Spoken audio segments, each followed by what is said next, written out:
key primaries in 5 states, including Georgia. The GOP race for governor in that state is putting former President Trump and former Vice President Mike Pence on opposite sides. Current Governor Brian Kemp is leading the polls despite former President Trump calling him a sellout for refusing to overturn the 2020 presidential election results in Georgia. But Kemp does have the support of former Vice President Mike Pence, who campaigned for him just last night.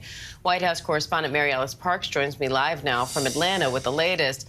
MaryAlice, how big of a test is this race, not only for former President Trump's endorsement power, but for Mike Pence, who may have presidential ambitions of his own? Yeah, Dan, you're right. It was interesting last night to see the former vice president there on the stage with Governor Kemp. He said he answered the call to support Kemp in a heartbeat. He was excited to stand next to him. He really sung the governor's praises, said he was one of the most successful governors in the country right now. But of course, the former president, President Trump, has been actively, strongly campaigning against against Kemp, saying that he thinks Kemp needs to be replaced, doesn't deserve a second term, did not do enough to help secure his own re-election. So like you said, the former president and the former vice president campaigning on opposite sides of this Republican primary. It'll be a really interesting test today, not only of the power of Trump's endorsement, the power of Pence's endorsement, and the power, sort of the staying power of these election lies. We're going to see today whether Republican primary voters are really motivated by Trump's lies or not. Now, President Trump has also targeted Georgia's Secretary of State, incumbent Brad Raffensperger, who famously refused Trump's call to, quote, find enough votes to overturn President Biden's win there. So what's at stake in that race?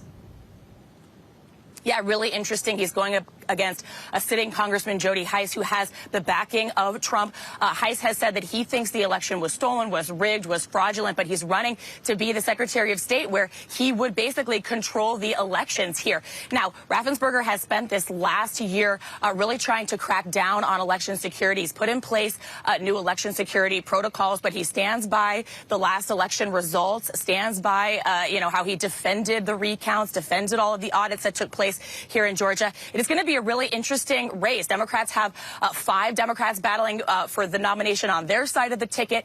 There's going to be a lot of eyes on this because while it might seem like Georgia's Secretary of State race is really local, we know that a state like Georgia could swing an entire presidential election, and these Secretary of State offices are just so important for managing these elections, Diane. Yeah, big impact there. And more than 850,000 votes in Georgia are already in thanks to early voting, which means there were more early votes cast in this election in the primaries than both 2018 and 2020. So how significant is that?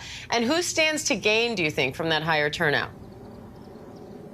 Yeah, this is really interesting. Compared to this point in the election in 2018, 3 times as many Georgians have already voted early. So it's a really, potentially a sign of success that the election laws, the new election laws, are not actually keeping people from voting, at least not yet. It definitely seems like Georgians are eager and willing to vote early. They appreciate that they have this time to vote early. We're going to see which side benefits from that, Diane. All right, MaryAlice Parks, thank you.